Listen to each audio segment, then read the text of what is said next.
Ok, a los participantes les voy a pedir de favor mantengan sus micrófonos silenciados para que no haya interferencias ni distracciones.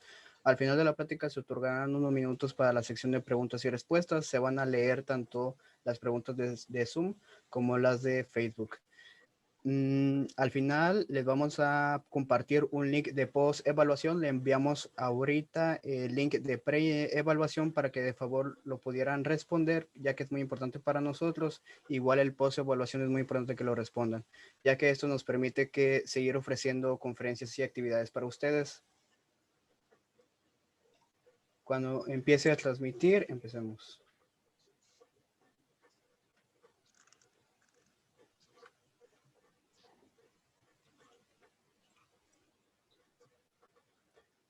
Buenas tardes, bienvenidos a todos alumnos, estudiantes de medicina y del área de la salud, así como el público en general inscritos al presente webinar de glaucoma. Mi nombre es Jair Guerrero, soy oficial local del Comité Permanente de Educación Médica de CEWAT, junto con la División de Soporte de Proyectos y la División de Soporte de Nuevas Tecnologías. Les damos la más cordial bienvenida a este webinar Glaucoma en conmemoración al Día Mundial del Glaucoma. Aprovecho a agradecer a todos los que nos estén visitando de otras universidades y comités permanentes. A continuación, y antes de presentar a nuestra invitada ponente del día de hoy, les comentaré un poco del objetivo estratégico del presente webinar, el cual es concienciar e informar a nuestros compañeros sobre este tema muy relevante de la vida clínica, de salud pública y para la sociedad en general.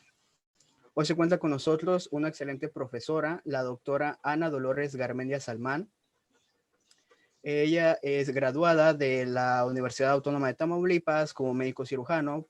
Tiene posgrado de oftalmología en el Hospital Central Sur de Alta Especialidad de Pemex Pichacho, título de oftalmología por la UNAM, miembro y expresidente del Colegio de Oftalmólogos de Tamaulipas, miembro de la Sociedad Mexicana de Oftalmología, miembro de la Sociedad Panamericana de Oftalmología, miembro de la Academia Americana de Oftalmología, avalada y miembro del Consejo Mexicano de Oftalmología y profesor de pregrado de la UAT, UNE y del YES.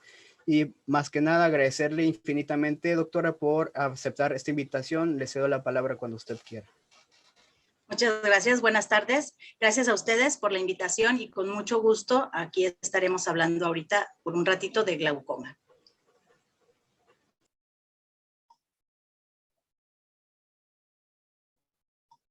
Okay.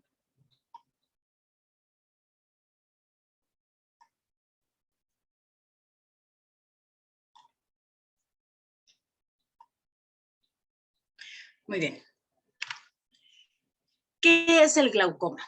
Esta es una pregunta que se van a hacer muchas veces y muchas veces se lo van a preguntar a ustedes también los pacientes, sus familiares, sus conocidos. Van a preguntarles, ¿qué es el glaucoma? ¿Yo puedo tener glaucoma? ¿Y cómo puedo saber si es que lo tengo? A ver, yo sé que mi abuelita tuvo, que mi mamá tuvo, que mi papá tiene. ¿Yo puedo tenerlo también? ¿Y eso qué? ¿Me puedo quedar ciego? ¿Qué voy a hacer para prevenirlo? ¿O cómo le hago para quitarme esto? ¿El glaucoma tiene cura? ¿Se puede operar?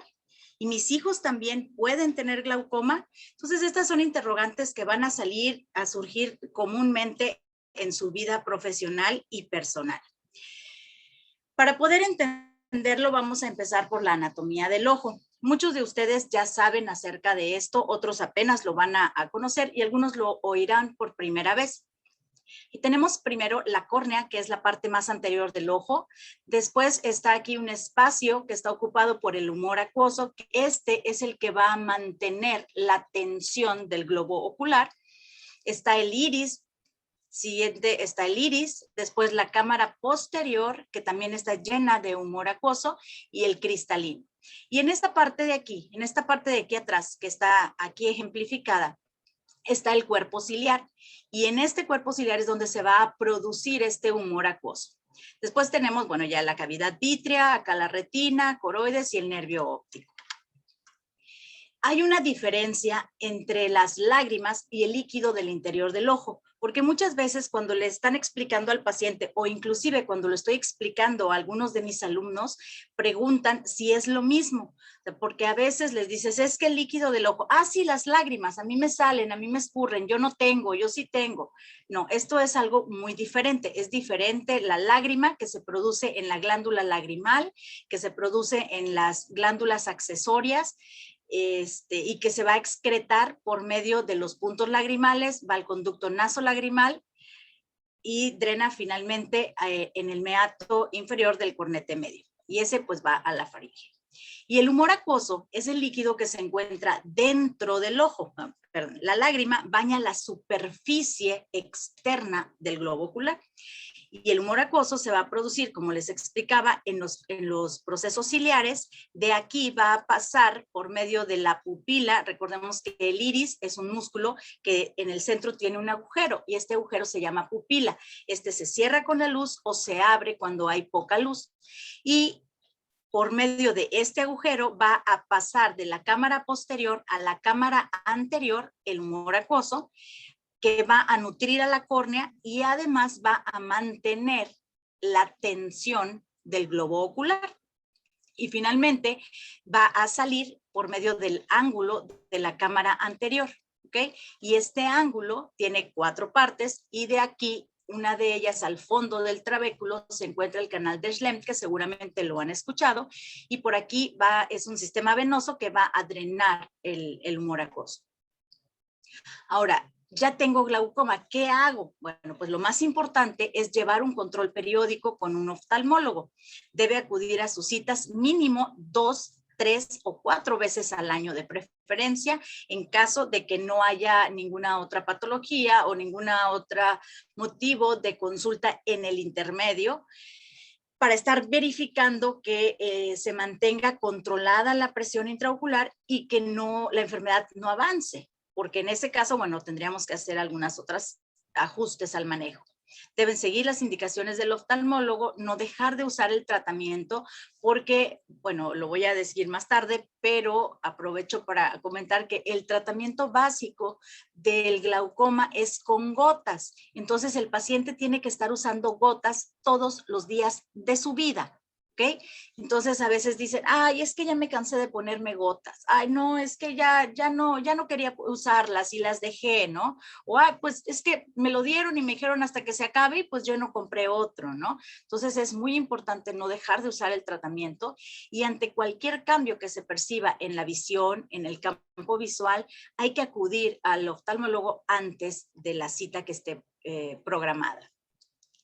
Es muy importante porque el glaucoma está entre las primeras causas de ceguera a nivel mundial.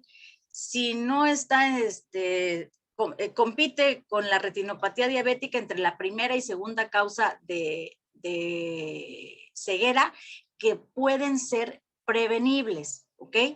No son reversibles, pero pueden ser prevenibles. Es más frecuente en los pacientes caucásicos el glaucoma primario de ángulo abierto, en los asiáticos el primario de ángulo cerrado y en los pacientes de raza negra o que tienen ascendencia negra es 3 a 6 veces más frecuente que en los pacientes blancos. Por definición, el glaucoma etimológicamente, glaucos significa verde y oma es un tumor.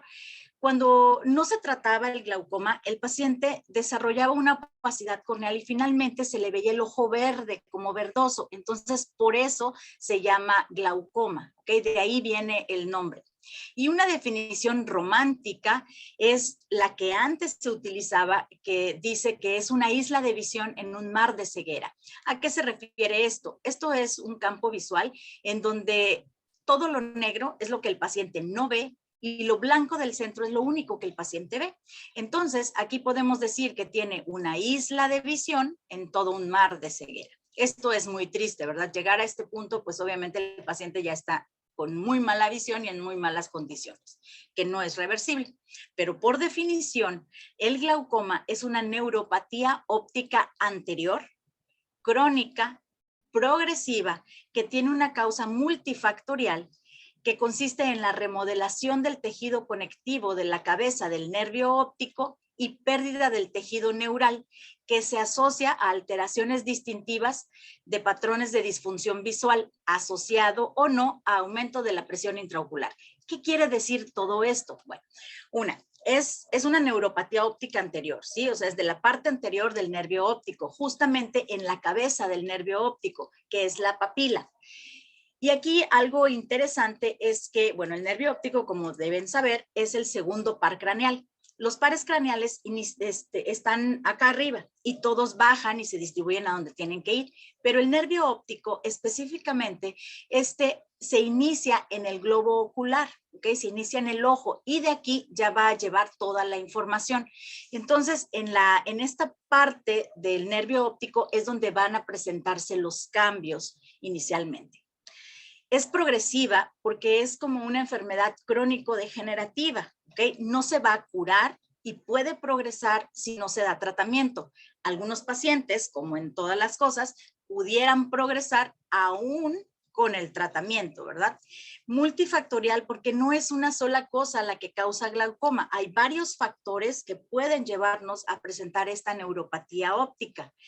Y lo que ocurre es que se van perdiendo las fibras del nervio óptico, las células ganglionares de la retina son las que forman el nervio óptico, los axones de las células ganglionares de la retina, y esto va a ocasionar que se vayan muriendo conforme va progresando la enfermedad. La presión intraocular puede o no estar elevada, pero en la mayor parte de los casos se encuentra elevada, de tal manera que empieza a comprimir a estos axones, que dicho sea de paso son amielínicos justamente en la parte intraocular, y están desprotegidos. Entonces se empiezan a comprimir, a comprimir, a comprimir, y esto va a hacer que se vayan muriendo, se van perdiendo, ¿ok? Entonces se pierde este tejido neural.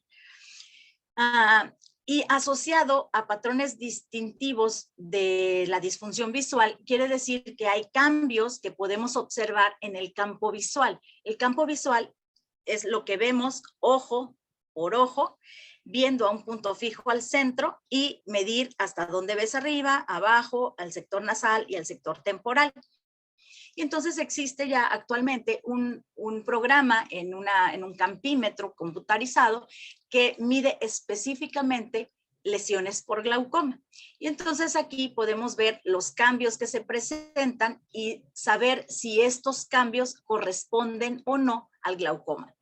Hay algunas otras patologías que causan daño en el nervio óptico y alteraciones en el campo visual, no se ven igual que las que se ven en el glaucoma.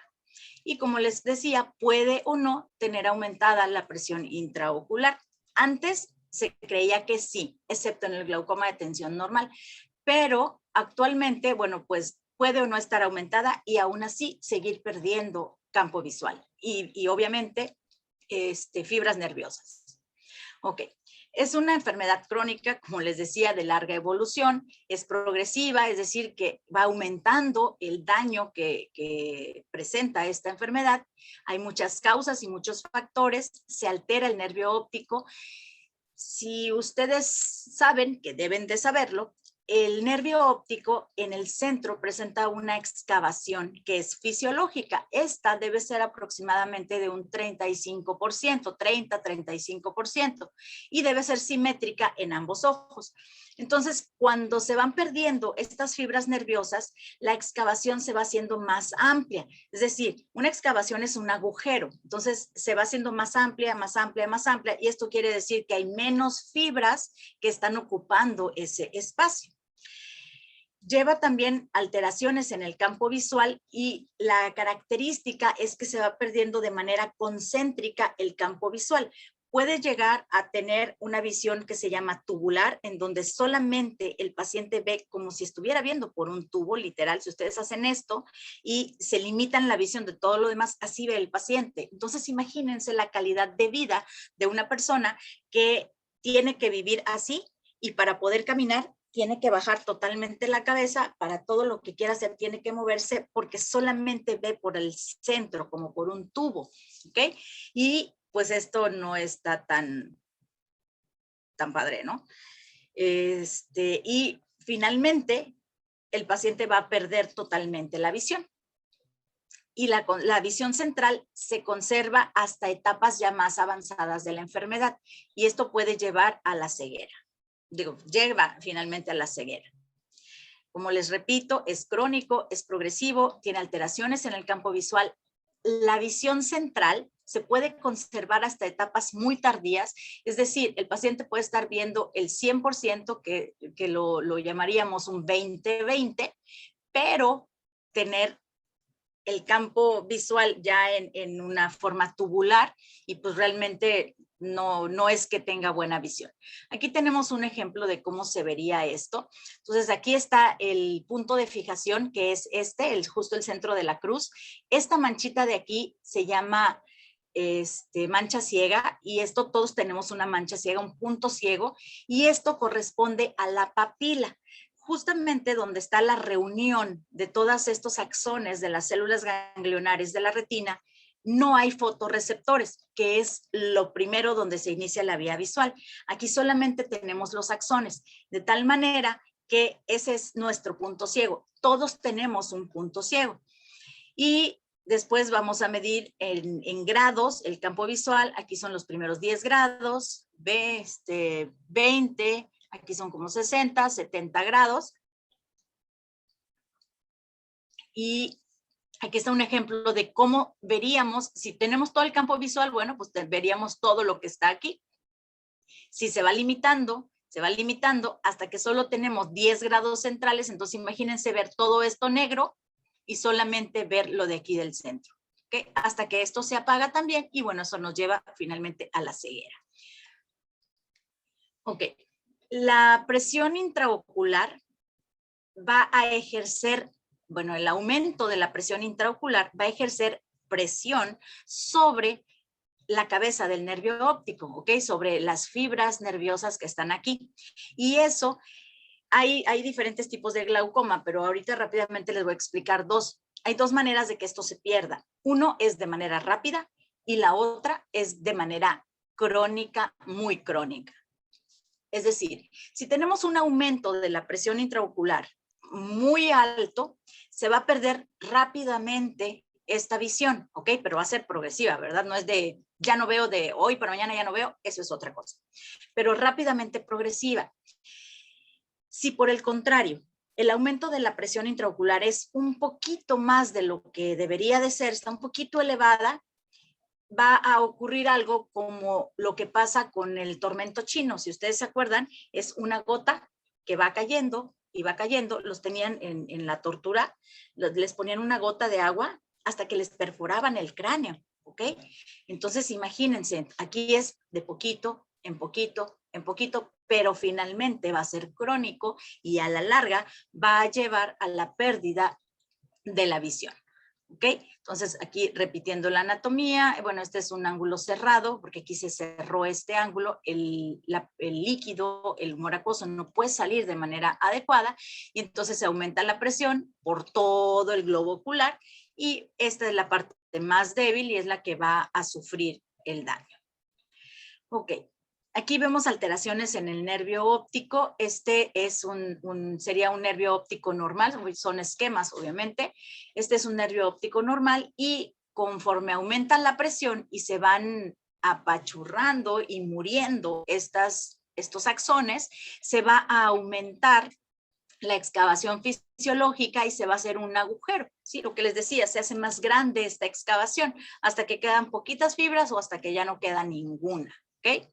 Aquí veríamos un nervio óptico sano en donde vemos bien los bordes, el color está muy bonito, la emergencia de los vasos está central. Esto que se ve más blanco en el centro, más claro, es la excavación fisiológica, y conforme va aumentando el daño, aquí vemos el cambio en la coloración para empezar. Vean el cambio alrededor el cambio en la retina, en la coloración de la retina alrededor del nervio óptico. Los vasos se van haciendo hacia el sector nasal, van perdiéndose. Aquí este vaso viene aquí, y luego se pierde tantito y luego se ve que sale. Esto quiere decir que está aquí el vaso, viene en el nervio óptico, pasa por aquí y luego ya no hay tejido, entonces va sobre la pared y vuelve a salir. Esto se le llama vasos en bayoneta, ¿ok? Nasalización de los vasos y pues el aumento de la excavación. Vean la diferencia de color de este con el color de este, ¿no? Entonces este tiene un poquito de fibras todavía, pero pues ya está muy avanzado el daño. Y esto correspondería a las alteraciones en el campo visual y en el nervio óptico. Este es un nervio óptico normal y el campo visual en este paciente sería totalmente normal. O sea, todo lo que puede ver, lo puede ver. Aquí está la campimetría, en donde pues todo está bien, solo es la mancha ciega, pero la mancha ciega la vamos a... no va a ser evidente ya en nuestro campo visual binocular, es decir, con los dos ojos, porque se superponen las imágenes y esta imagen, se va a perder, no lo vamos a percibir como tal, ¿ok? Pero existe, es como cuando viene un coche, ustedes van manejando, viene un coche y dicen, es que estaba en el punto ciego y no lo vi, ¿ok? Hay un punto en el que no vemos, ese es justamente. Este paciente ya tiene más daño, vea cómo se va ampliando la excavación, los vasos, la emergencia de los vasos ya no está tan central, ya no se ve igual que como se veía acá. Este vaso inclusive se pierde, o sea, ¿de dónde viene este vaso? Parece que aparece que aparece de la nada, ¿no? Pero pasa lo que les decía, este viene por acá adentro, por acá abajo, y aquí está, de aquí sale y viene por acá, por acá, por acá, ¿ok? Y esto, bueno, pues se va aumentando. Primero se pierde el campo superior, el campo visual superior, que aquí estaría ejemplificado con esto. Esto se llama escotoma de Jerrum. Bueno, hasta que ya está formado totalmente se llama escotoma de Jerrum, pero va perdiéndose la parte periférica. Y muchas veces el paciente ni se da cuenta que ya perdió esa parte del campo visual, ¿ok? Porque pues está en la parte de aquí arriba, entonces si veía yo hasta aquí, pero ahora veo hasta aquí, pues no me doy cuenta de que algo está pasando, ¿no? O en la periferia, pues si veía yo hasta acá y ahora, si veía todo esto y ahora veo solo hasta aquí, bueno, pues a lo mejor no me doy cuenta porque pasa desapercibido porque es de poquito en poquito, en poquito, en poquito. Entonces, pues pasa desapercibido y ni se enteran, ¿no? Y pues, ¿qué hago? Pues si ya no veo aquí, bueno, pues volteo y entonces amplío mi campo visual, ¿verdad? O muevo el ojo y amplío mi campo visual, pero sigue siendo hasta el mismo, tiene la misma limitación que tenía. Ok, aquí vemos cómo ya está más amplio y empieza a formarse aquí en la parte inferior. Y ahora ya está más denso, ya está más oscuro, ¿ok?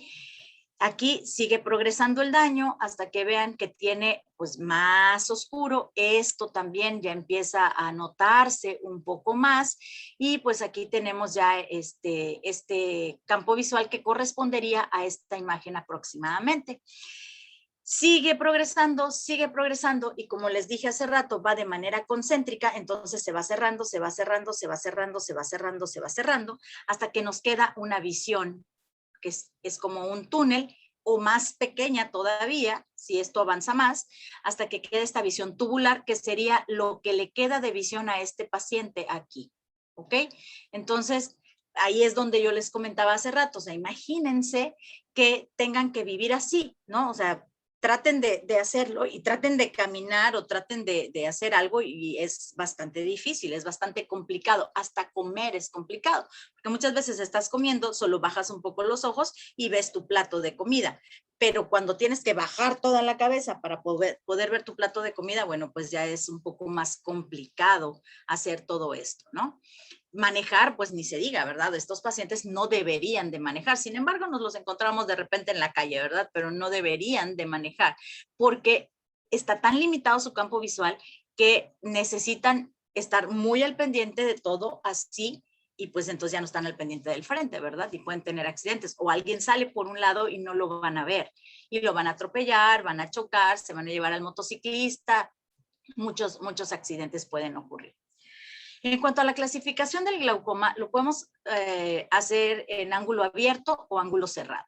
El ángulo abierto es cuando el ángulo de la cámara anterior está totalmente abierto, podemos ver las estructuras del ángulo y no tiene alteraciones anatómicas. Aquí tenemos la córnea y tenemos el iris, ¿ok? Este ángulo se llama irido corneal, ¿ok? Irido corneal. Aquí está la malla trabecular, por donde tiene que pasar el humor acuoso para llegar a los vasos epiesclerales, bueno, al conducto de Schlemm, y después de drenar a las venas epiesclerales para salir del ojo, ¿ok? El cuerpo ciliar, en donde se va a producir primero el humor acuoso, de aquí pasa por aquí, que es la cámara posterior. Este espacio es muy pequeño, siempre es muy pequeño. De aquí baña la córnea y sale por acá, ¿ok? De otra manera, el ángulo cerrado, vean cómo está alterado el diafragma irido cristaliniano, ¿ok? O sea, irido cristaliniano. Estas fibras que están aquí se llaman fibras sonulares o sonula de zinc, y estas van a sostener al cristalino, y aquí se va a sostener el cristalino del cuerpo ciliar, y además va a servir para la acomodación, pero bueno, ese es otro tema. De tal manera que si esto se va hacia adelante, se empuja hacia el frente, pues se va a cerrar el ángulo de la cámara anterior, ¿ok? Y entonces el iris va a tapar aquí el ángulo y se va a ir acumulando el humor acuoso atrás del iris, pero eso va a hacer que se haga como, como una cúpula, y ya no puede circular ese humor acuoso, sino que se queda en la parte posterior, ¿ok? Y empieza a pegarse más y más y más. En este caso, si esto ya no puede circular, esto se llama, bueno, va a presentar un glaucoma agudo por cierre angular o una crisis glaucomatosa, ¿ok? Entonces, esa es una urgencia verdadera oftalmológica. Ok, esta es la misma. De acuerdo a la causa, el glaucoma lo podemos clasificar en primario, secundario y congénito. El congénito, obviamente, es con el que se nace, ¿verdad? Nacieron o los primeros 3 meses de vida desarrollan glaucoma, y aquí es muy diferente que como se presenta en el adulto, porque cuando estamos recién nacidos, la esclera, que es la parte blanca que le da la forma y resistencia al globo ocular, no es muy distensible, pero cuando estamos recién nacidos todavía es distensible, de tal manera que se aumenta la presión y entonces la esclera se va a hacer un poco más grande, la córnea también, y va a llevar al paciente a un cuadro que se llama buftalmos, que parece ojo de buey. Ajá, así como tienen los ojos los bueyes, si los han visto, unos ojos muy grandes, así se le ven a los niños con glaucoma congénito. Y pues también el daño al nervio óptico lo van a sufrir, ¿verdad? El glaucoma primario puede ser de ángulo abierto o primario de ángulo cerrado, es decir, cuando no hay otra patología que esté contribuyendo a la presentación del glaucoma, y el glaucoma secundario, que es secundario a otras patologías, como por ejemplo secundario a una catarata intumescente, es decir, que se pone muy gorda, secundario a diabetes, secundario a algunas otras patologías o enfermedades intraoculares como uveitis y bueno. Okay. De acuerdo a la edad de presentación, bueno, va a ser congénito cuando nacemos con él, infantil cuando se presenta en la infancia, juvenil o el glaucoma del adulto. ¿Cuáles son los factores de riesgo para desarrollar glaucoma? La edad es un factor importante, hablando del glaucoma primario de ángulo abierto, del de ángulo cerrado también. Ahorita vamos a ver por qué. En los pacientes mayores de 35 a 40 años es cuando más frecuentemente podemos empezar a hacer diagnósticos de glaucoma, que se va a presentar la elevación de la presión intraocular. En los pacientes mayores de 60 años por la presencia de cataratas, y en los pacientes mayores de 80 años, muchos de ellos van a desarrollar glaucoma, y esto es porque ya está, todos sus tejidos ya no están como estaban en la juventud, ¿no? Entonces todo tiene un proceso degenerativo, y también aquí pues el trabéculo y todo tiene degeneración y ya no funciona igual.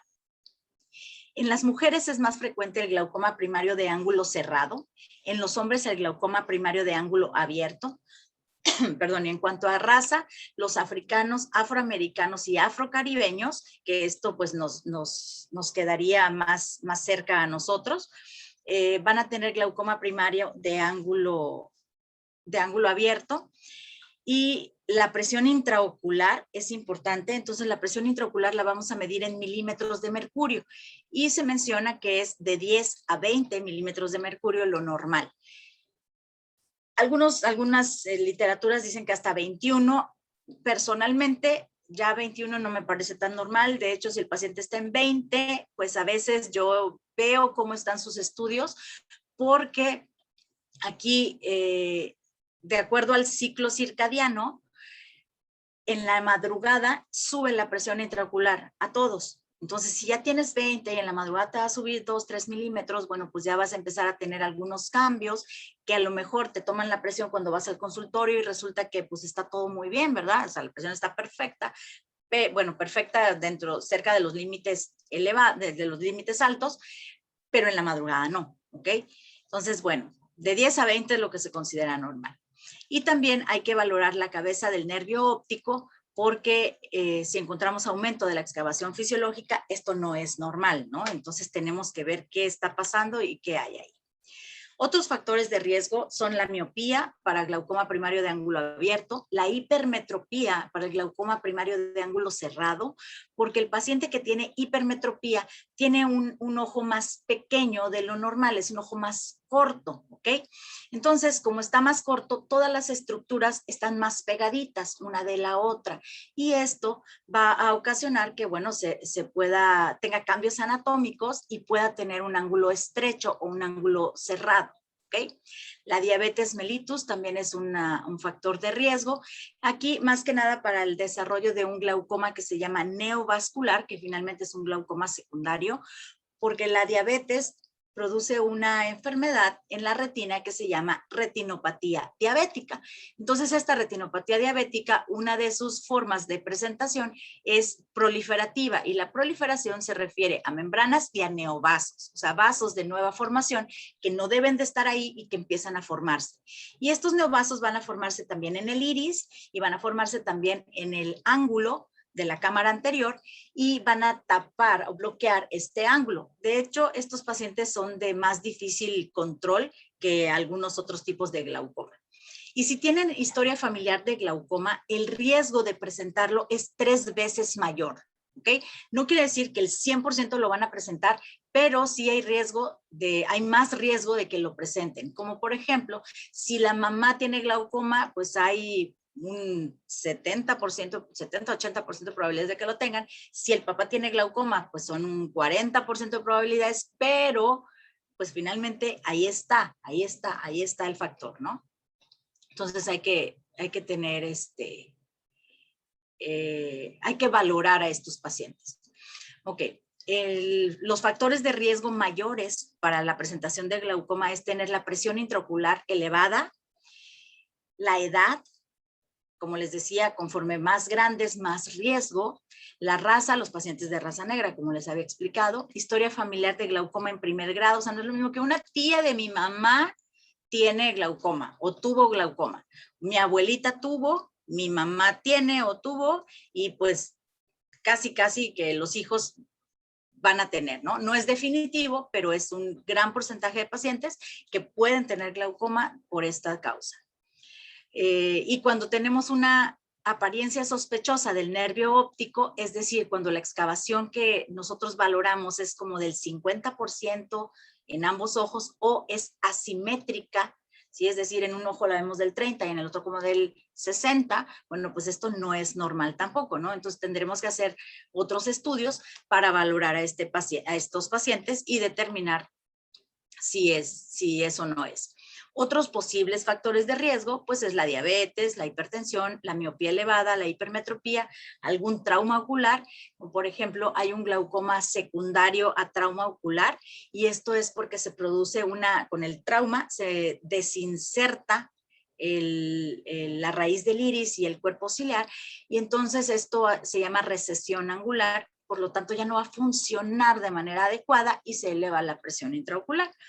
O posterior a alguna cirugía, a veces se dejan algunas burbujas de silicón, bueno, no burbujas, se deja silicón en la cavidad vítrea o se deja gas o por la inflamación que se produjo por el proceso, por la cirugía, va a ocasionar que se tape el ángulo, que se tape el trabéculo con este pigmento que se liberó por el proceso inflamatorio y todas las células inflamatorias, y va a ocasionar un glaucoma.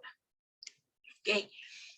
Otros factores de riesgo es el uso de esteroides. Hay un glaucoma que es un glaucoma secundario a uso de esteroides tópicos. Entonces, los pacientes muchas veces van a consulta y alguna vez que fueron a consulta les diste unas gotitas que tienen esteroide.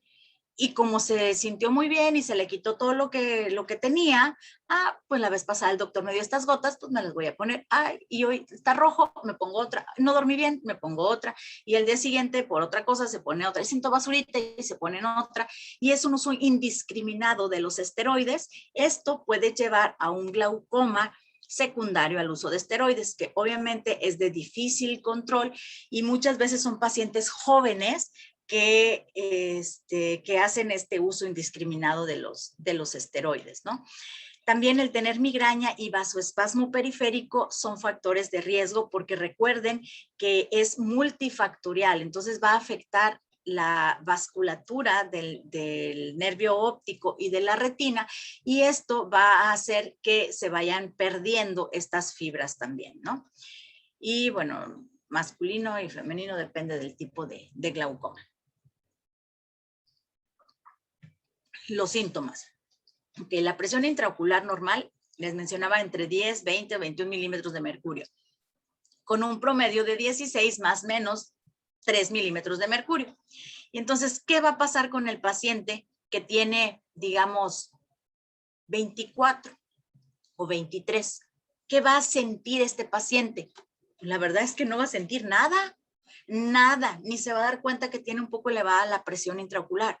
Y esto es bastante peligroso porque el paciente pues va a seguir su vida normal, nunca va a que lo revise el oftalmólogo, no tiene ninguna alteración en la visión, no nota nada, pero, como les decía, la gotita de la tortura, ¿verdad? Desde una y con paciencia. Y entonces esto va a llevar a que poco a poco se vayan perdiendo estas fibras, estos axones de las células ganglionares, se van muriendo, y les repito, se va cerrando el campo visual, pero pues se va cerrando poquito, no se dan cuenta, hasta que de repente el paciente cae en cuenta que choca con las cosas, patea los botes de basura, las piedras, o no ve bien la banqueta, o choca con las personas o en las puertas, con el marco de la puerta, porque no lo ve. No le calcula muy bien. Y entonces dice, oye, es que van a consulta y te dicen, es que me he dado cuenta como que últimamente me tropiezo mucho, últimamente como que me pego en todos lados o no veo al que está aquí. Y pues lo revisas y sorpresa, ¿verdad? Ya tiene un daño avanzado por glaucoma. El campo visual está bastante disminuido y nunca se dio cuenta de lo que pasaba antes de ahora, ¿no? El dolor lo pueden, este es sobre todo en el glaucoma primario de ángulo abierto, ¿ok? El dolor lo pueden presentar los pacientes que tienen más de 40 de presión intraocular, cuando se eleva mucho, cuando tenemos una crisis glaucomatosa, aquí pueden tener dolor.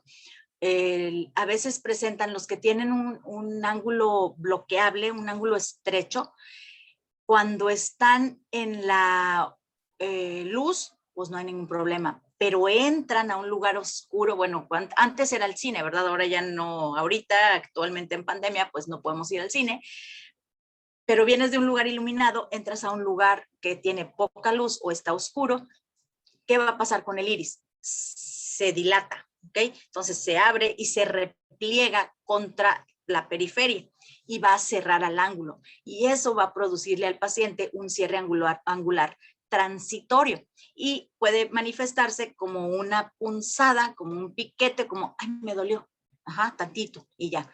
Y esto puede ser repetitivo. Entonces, a veces el paciente va y dice, es que he notado que de repente me dan punzadas en el ojo y se me pasan, pero las siento, ¿no? Entonces, bueno, pues eso es un signo de alarma. la disminución de la visión, aunque les digo nuevamente que la visión central se afecta hasta etapas muy avanzadas, hasta que ya después se pierde. Entonces, no tanto la disminución de la visión como la del campo visual. La sensibilidad al contraste, es decir, perciben las diferencias de luminosidad. Si hay poca luz, ya no ven tan bien como veían antes, ¿no? Y no porque tengan catarata o porque tengan alteraciones en la retina a causa de enfermedad de conos y bastones, sino simplemente porque ya no es la misma calidad su campo visual. Pueden percibir, cuando está elevada la presión intraocular, pueden percibir halos luminosos o un arco iris alrededor de las lámparas o de los focos, así como cuando hay un poco de neblina y se ve, ven el foco y se ve alrededor el resplandor, o que se ve como un halo de arco iris. Bueno, esto generalmente ocurre porque se edematiza la córnea por el aumento de la presión y esto causa esto en el paciente. La disminución del campo visual, que hemos venido hablando mucho de todo esto, y en el glaucoma agudo, el paciente va a tener un dolor muy intenso en el ojo y en la cabeza, ¿ok? El ojo se va a poner muy rojo, se va a sentir muy duro, ¿sí? Va a estar duro, duro, duro. Van a tener una disminución súbita de la visión. La córnea, que debe verse transparente, lisita, bonita, se va a tornar opaca y el paciente puede llegar a tener vómito. De hecho, es muy importante que consideren todo esto cuando les llegue un paciente con vómito, porque ya he tenido pacientes que han perdido la visión porque llegaron a un hospital o a una clínica a urgencias porque tenían vómito y entonces el doctor que estaba de guardia les dijo, tiene una gastroenteritis, y le metió más líquidos y nunca le hizo caso al ojo, y resulta que el paciente lo que tenía era un dolor tan intenso que le producía el vómito, ¿ok? Y entonces no le dio tratamiento y el paciente se quedó ciego, ¿ok? Entonces tengan en cuenta estas cosas cuando estén con pacientes así. ¿Okay? La presión intraocular se toma con aparatos especiales, pero una manera de sentirla es haciendo una maniobra que les voy a decir, pero no la anden haciendo así como que a todo mundo. Se siente, la tensión del globo ocular se siente como aquí, ¿ok? Tocando suavemente su región tenar, así se siente más o menos la tensión del globo ocular. Lo tienen que hacer en presión contra presión, es decir, con 2 dedos, como cuando toman el pulso, que uno presiona y el otro siente. Bueno, así más o menos es como lo deben de sentir. Es una presión suave, le piden al paciente que vea para abajo y ustedes tocan el globo ocular. Cuando tengan duda, sobre todo cuando tengan duda de un glaucoma agudo, porque se va a sentir duro como una madera, ¿ok? Se va a sentir muy, muy duro el ojo, ¿ok? Muy bien. Para el diagnóstico del glaucoma, vamos a utilizar la tonometría. Este es un tonómetro de shots, de indentación, un tonómetro de aplanación, que es el tonómetro de Goldman.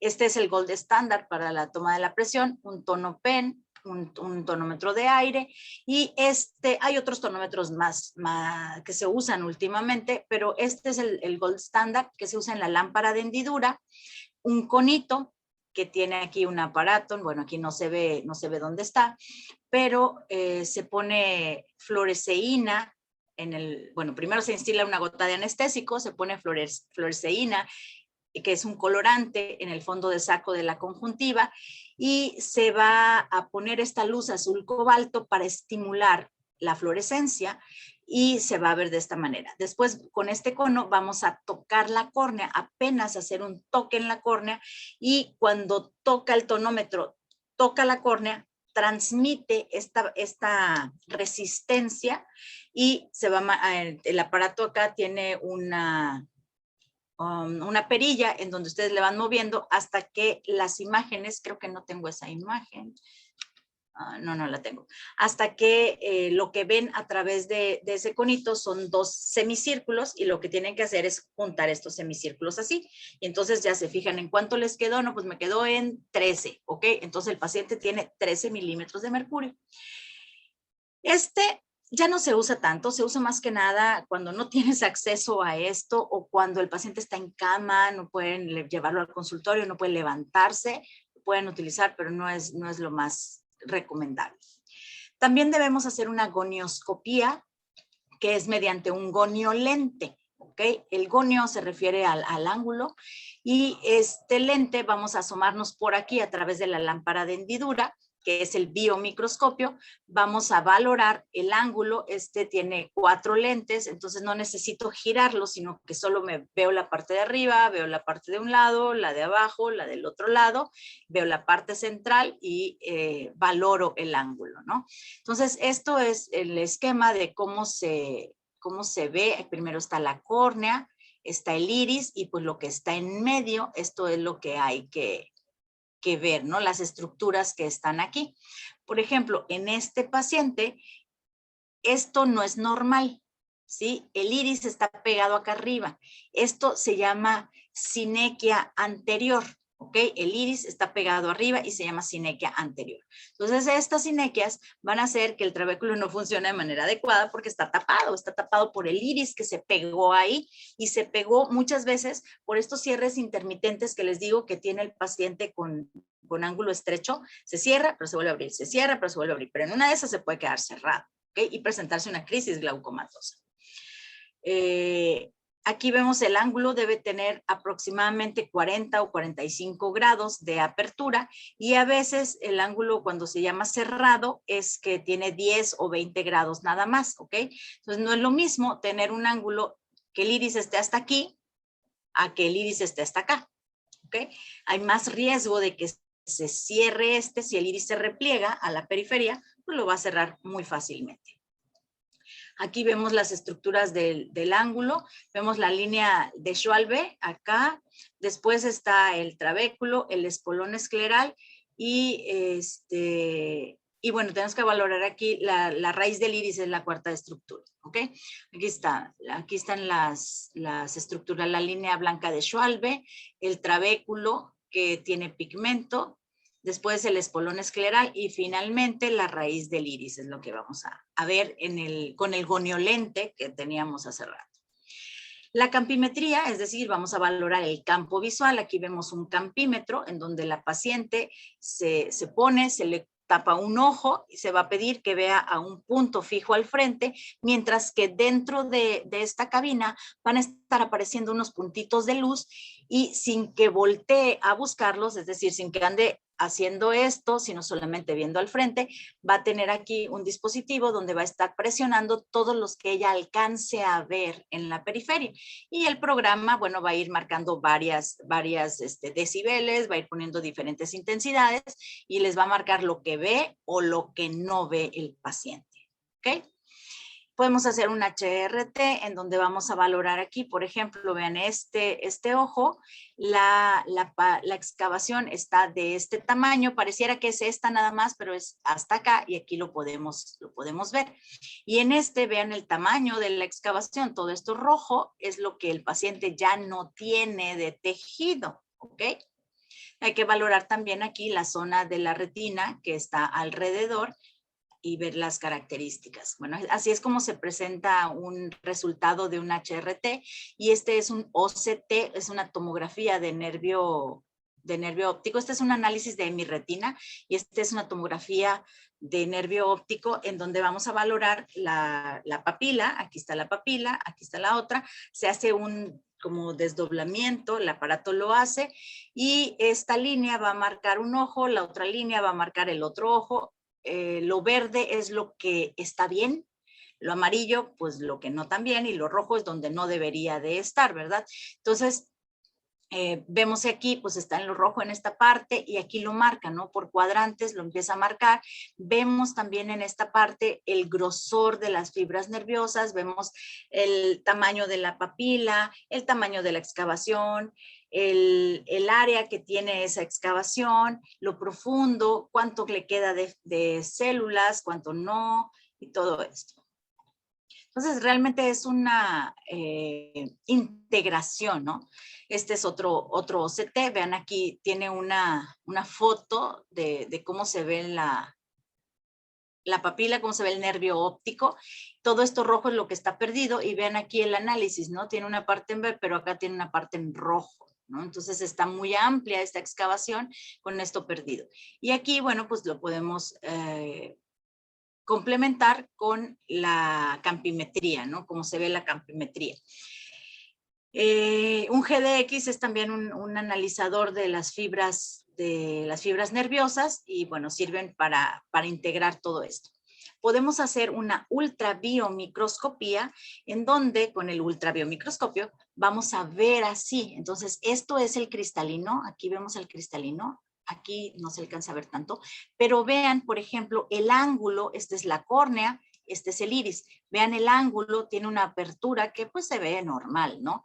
Este pues ya no está tan normal y se ve como el cristalino está más arriba y el iris pues está ahí pegándole, ¿no? Y en la imagen de hasta arriba se ve como el iris está así pegado con el cristalino y eso quiere decir que se cierra el ángulo y que el humor acuoso a veces no puede circular de la parte posterior a la parte anterior y está más cerrado este lado que este lado, ¿ok?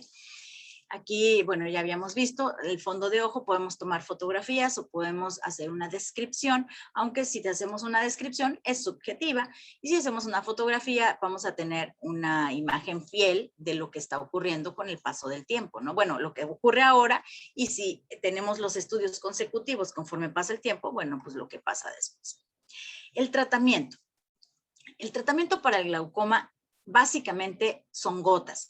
Para el glaucoma primario de ángulo abierto, ¿ok? Es con gotas. ¿Qué tipos de gotas? Bueno, pues depende que tenga el paciente, como lo veamos, las enfermedades de base y se pueden combinar algunos de estos medicamentos para tener mayor potencia de acción y que baje más la presión intraocular. Ok, para el tratamiento del glaucoma tenemos, por ejemplo, tengo aquí mi apunte, en donde ven que lo tengo con diferentes colores y esto lo que quiere ejemplificar es que las gotas para el tratamiento de glaucoma tienen tapones de color diferente, ¿ok? La mayoría de los frascos goteros tienen un tapón de color blanco, entonces, bueno, pues puede ser cualquiera de tapón blanco, ¿verdad? Pueden ser antibióticos, pueden ser lubricantes, pueden ser AINES, pueden ser esteroides, ¿ok? Los de glaucoma tienen un tapón diferente. Así como los cicloplégicos tienen un tapón rojo, aquí tenemos la pilocarpina que tiene un tapón verde, los beta bloqueadores tienen tapón amarillo, los inhibidores de la anidrasa carbónica van a tener un tapón de color naranja, los alfa adrenérgicos tienen un tapón morado, análogos de prostaglandinas tienen un tapón entre verdosito, no tan verde como el de la pilocarpina, como azul verdoso, algunos son azules, y hay otros medicamentos que son osmóticos, todos estos son gotas de aplicación tópica, son colirios, y el osmótico que es el manitol, que se pone, intravenoso como en las crisis glaucomatosas. Y hay también pastillas de inhibidores de anhidrasa carbónica, que es la acetazolamida, que va por vía oral. Estos no los podemos usar siempre ni por mucho tiempo, ¿no? Y entonces, entre estos, algunos vienen solos y algunos ya vienen combinaciones fijas, o nosotros podemos hacer las combinaciones dependiendo cómo se encuentre el paciente y la reacción que tengan con control o no acerca de esto. Muy bien, también podemos hacer una cirugía láser mediante una trabeculoplastía, es decir, remodelar al trabéculo para que funcione un poco mejor. Podemos hacer una cirugía filtrante, que es el gold estándar del tratamiento quirúrgico del glaucoma y se llama trabeculectomía. Vamos a quitar un pedazo del trabéculo, vamos a quitarlo totalmente.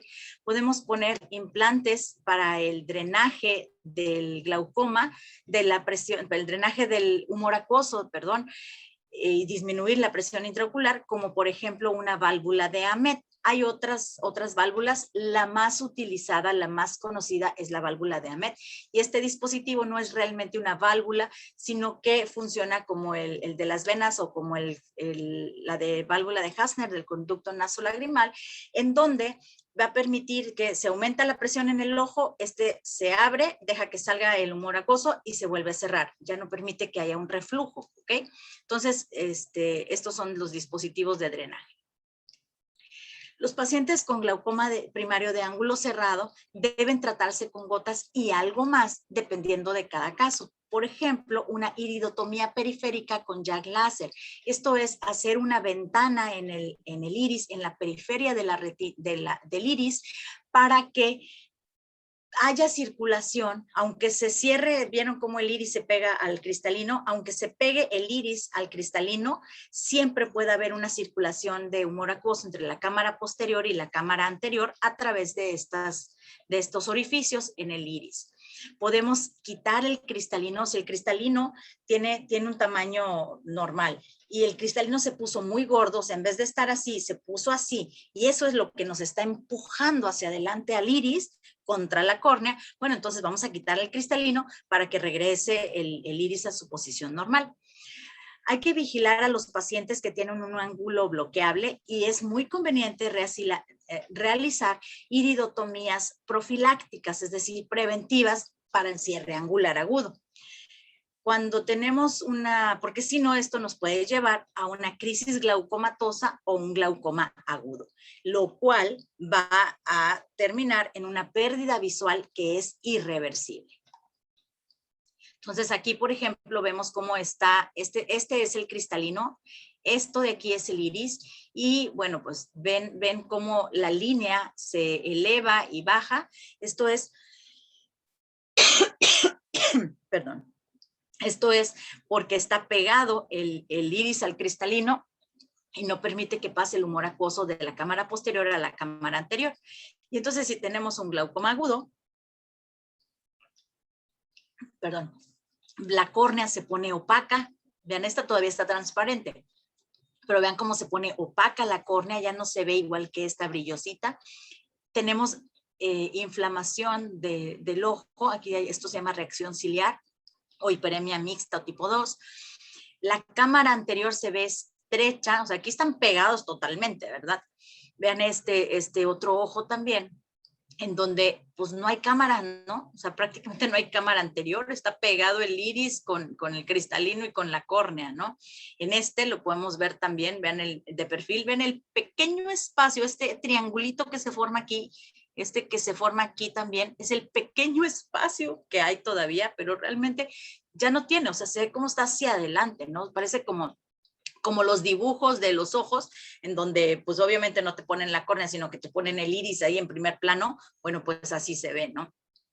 Y para evitar estos casos hay que hacer estos agujeritos aquí en la parte superior de preferencia, para que siempre pueda circular el humor acuoso de la cámara posterior a la cámara anterior. Ok, hay muchas cosas que ver, hay muchas cosas con las que pueden relajarse. Imagínense no poder verlas, ¿ok? Entonces, es bien importante que ustedes sepan de qué se trata el glaucoma para que cuando ustedes sean los que atiendan al paciente, puedan orientarlos y puedan decirle, paciente, necesitas otra valoración, ¿sí? Necesitas hacer esto, o tienes gran riesgo de presentar glaucoma, ¿no? O sea, que ustedes sepan lo que tienen que hacer. ¿Ok? Pues bueno, por lo pronto es todo. No sé si tienen alguna duda.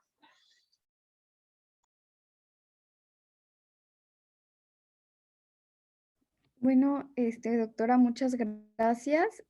Pasaremos ahora al espacio de preguntas y respuestas, si tiene chancecito.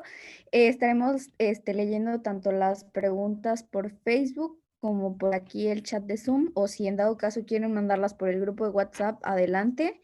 Entonces, no sé, o inclusive pueden abrir su micro y, bueno, los que están aquí en Zoom, abrir su micro y hacer las preguntas, ustedes mismos. Claro, con mucho gusto.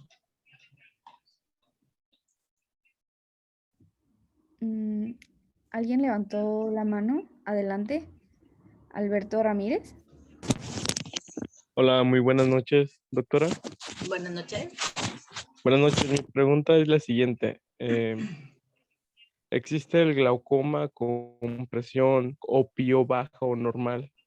¿cómo se explica el daño en ese caso? ¿Cómo es la fisiopatología? ¿Cómo se Ok, ejemplifica? sí.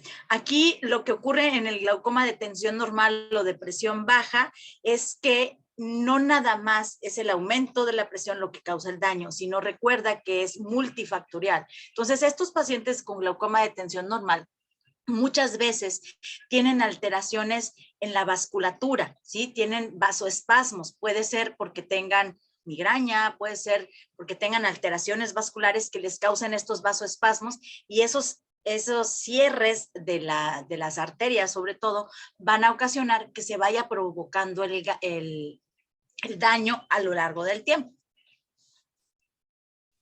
Ok. Muchas gracias, doctora. Una última pregunta antes de apagar mi micrófono. En la literatura nos cuenta sobre la profilaxia en pacientes con la PIO aumentada.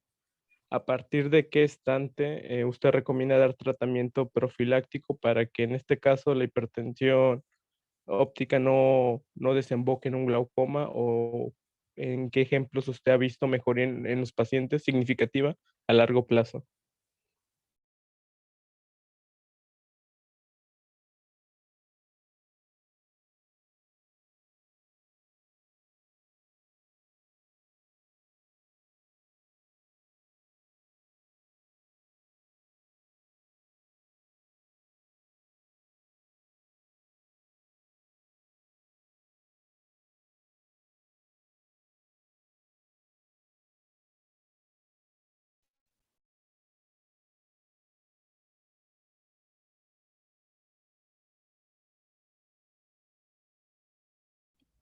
Bueno, esperemos unos segundos en lo que la doctora se... Ah, ya está la doctora.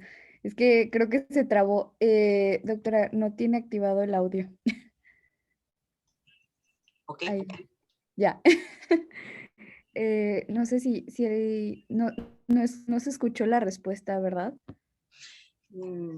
Nada de Oh, mi no. respuesta No, doctora, perdón.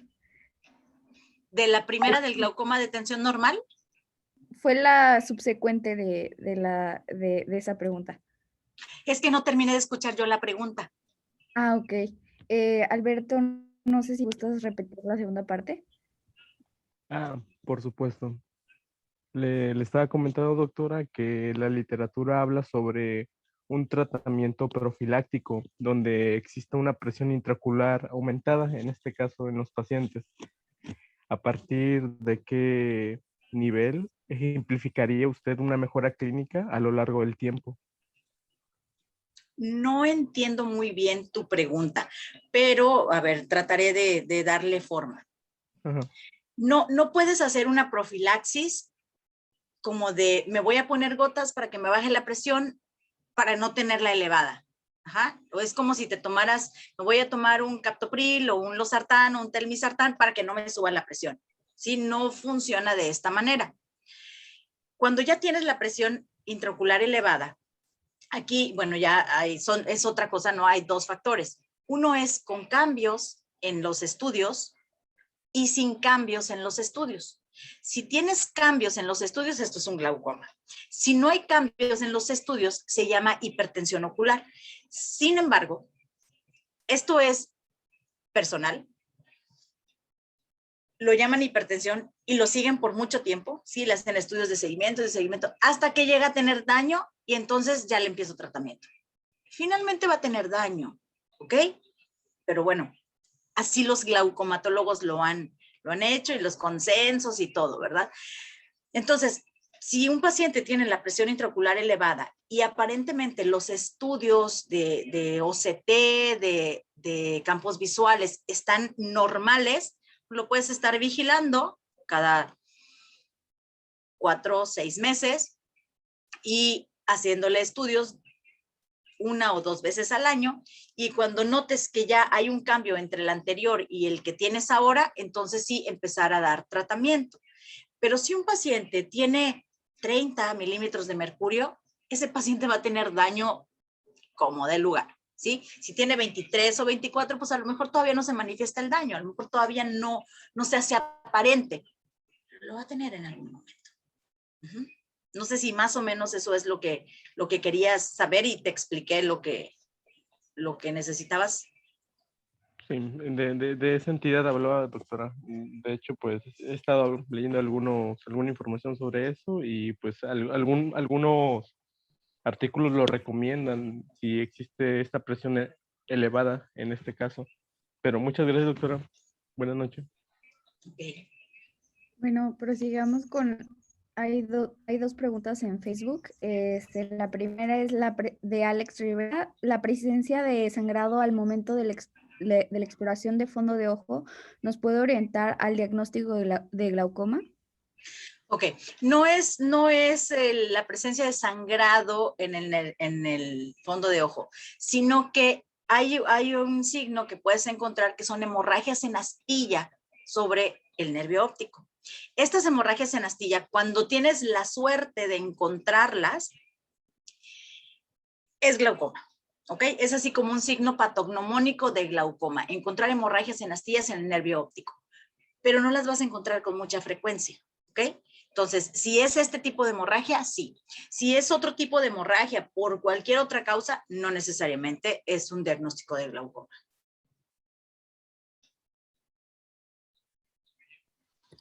Doctora, muchas gracias por su ponencia.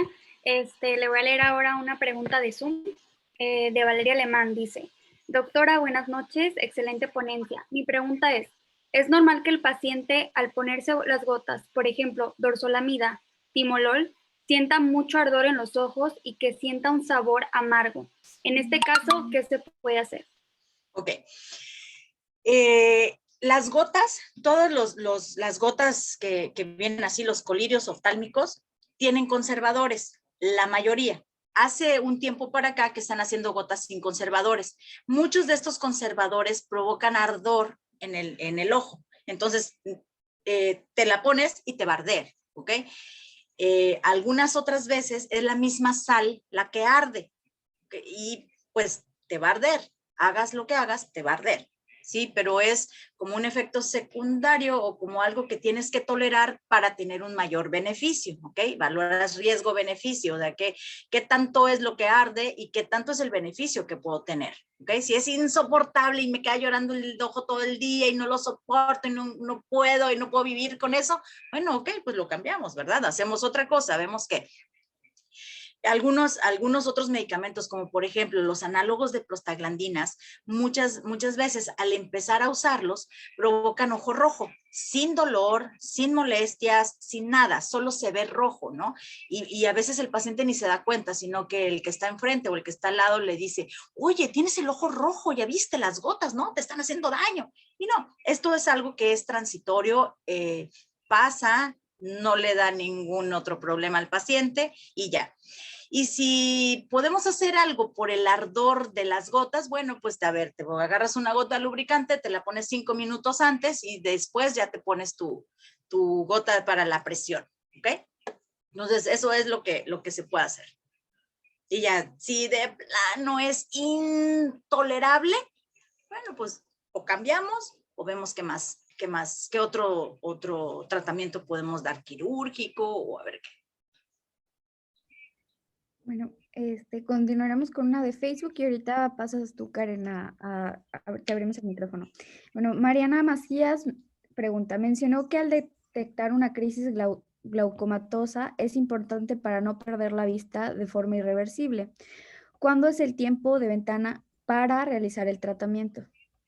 Esto es muy variable, porque no te puedo decir si en 10 minutos no lo resuelves, se perdió. Si en 2 horas no lo resuelves o en 3 días no lo resuelves, ¿no? Es muy variable porque a veces la crisis glaucomatosa es justamente una crisis y luego como que baja y luego puede volver a presentarse y como que disminuye, pero mientras más elevada sea la presión, más riesgo tienes de perder la visión de manera irreversible, ¿ok? Porque algunas veces, a ver, el edema de la córnea hace que baje un poco la visión, que esté inflamado hace que baje la visión, pero resulta que ya bajó la presión, se la bajas en el consultorio o no sé, bajó la presión y entonces esto va a ocasionar que el paciente mejore un poco su visión, ¿ok? Porque ya la córnea se puso transparente, ya no hay datos inflamatorios y entonces la visión mejora, ¿ok? Sin embargo, lo que ya se dañó del nervio óptico, eso ya no va a mejorar. Pero si tiene 70, pues le va a ir peor que si tiene 40, ¿verdad? Entonces, es variable el tiempo, porque a veces el paciente ni siquiera va a consulta luego. A veces llegan los pacientes y es que tengo una semana que no puedo dormir, ya no, llega el paciente así, o sea, literalmente así, de que ya no puede ni con su alma, todo triste, todo decaído, así, ya ni fuerzas del dolor tan intenso que ha tenido. El dolor de ojo por glaucoma es uno de los peores dolores que puede presentar una persona. ¿Okay? Es un dolor muy intenso. No pueden dormir, no pueden, sienten que les taladra, les duele, primero les duele el ojo y luego les duele todo el territorio de la primera rama del trigémino y luego puede dolerles toda la cabeza, toda la mitad de la cabeza, porque finalmente, bueno, se inflama la raíz del trigémino y pues las otras dos ramas también. Y de verdad no entiendo cómo el paciente no va a consulta cuando tiene ese dolor, ¿no? Entonces, híjoles, es variable el tiempo de evolución. Karen, prosigue con tu pregunta. Doctora, buenas tardes. En el caso de los pacientes que tengan factores de riesgo, como por ejemplo antecedentes familiares, ¿qué tipo de control tienen que llevar? ¿A partir de qué edad? Ok, si tienen antecedentes familiares de glaucoma, es importante estarse revisando periódicamente la presión intraocular, por lo menos una vez al año después de los 40 o de los 35 o 40 años, empezar a revisarse una vez al año, tomarse la presión intraocular. Hay pacientes que van un año, van otro año y estuvieron bien. Y entonces dejan de ir 10 años. Porque, ay, pues es que cuando iba siempre la tenía bien y dejan de ir. Y cuando regresan, pues ya tienen un daño importante, ¿verdad? Hay otros que no, pero pues si tienes el factor de riesgo, es como si toda tu familia, tus abuelos son diabéticos. Ya sabemos que la diabetes, aparte de todos los factores nuevos que tenemos, como es estar sentados todo el día, como es una mala alimentación, comer pura chatarra, no caminar, no hacer nada. Bueno, además de eso, si tus abuelos tenían, es más probable que tú tengas, ¿no? O sea, pasa una generación, pero tienen los bisabuelos, los abuelos, los papás, tus hermanos, tus tíos, tus primos, todos son diabéticos. Y es como si, ¿que a poco nunca te vas a hacer un examen de azúcar, aunque sea una glicemia capilar? ¿Sí? O sea, pues es más o menos igual. O sea, si tienes todos esos factores de riesgo, pues obviamente cuídate más o chécate más seguido, ¿no? Aquí no lo podemos prevenir, como les había dicho, no se puede prevenir. El glaucoma como tal no se puede prevenir, pero puedes prevenir la ceguera. Entonces, si lo detectas a tiempo, todavía puedes hacer otras cosas, ¿no? Muy bien, doctora. Gracias. Vamos a pasar ahora con otra pregunta en Facebook. Dice, de Narda Atilano Calles. Buenas noches, doctora. Muy agradable volver a presenciar sus clases. Mi pregunta es con respecto al glaucoma congénito. ¿Se relaciona con la retinopatía del prematuro o son casos aislados? Ok, la retinopatía del prematuro pudiera llevarte a un glaucoma, pero no es lo mismo. El glaucoma congénito básicamente se presenta por alteraciones, por enfermedades congénitas de malformaciones del ángulo. Se llaman síndromes de clivaje de la cámara anterior. Entonces son alteraciones en el ángulo con las que ya nació el paciente y va a presentar el glaucoma. El paciente que tiene retinopatía del prematuro, si desarrolla la retinopatía, puede tener, y no se le da tratamiento, puede presentar neovasos, porque aquí lo que pasa es que el factor de crecimiento vascular endotelial está muy elevado y eso va a provocar que se produzcan más vasos, pero ya la vasculatura no es la normal, ¿okay? Ya hay una patología, ¿sí? Entonces, estos neovasos pueden hacer lo mismo que hace un glaucoma neovascular en el paciente diabético por una retinopatía diabética proliferativa, ¿sí? Entonces estos neovasos tapan el ángulo y hacen que ya no pueda circular o salir de manera adecuada el humor acuoso. Entonces se produce de manera normal, pero la salida está limitada y eso va a hacer que se aumente la presión. ¿Ok?